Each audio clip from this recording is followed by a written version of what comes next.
Wararka naga soo gaaraya degmada Doble ayaa sheegaya in diyaarad ay leeyihiin ciidanka Kenya ay ku burburtay garoonka diyaaradeed ee degmadaas oo ay isticmaalaan ciidanka Kenya ee ku sugan gudaha Soomaaliya.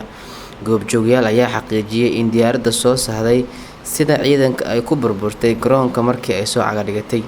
Inta la xaqiijiyay hal qof oo ahaa duuliyihii diyaaradda ayaa ku geeriyooday, waxaana sidoo kale jira dad ku dhaawacmay. Ciidanka Kenya weli ma aysan faahfaahin ka bixin dhacdadan.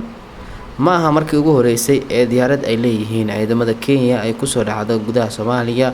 Dhowr jeer oo horey ayay sidan oo kale diyaarad ay leedahay ama laga leeyahay dalka Kenya ugu soo dhacday gudaha Soomaaliya.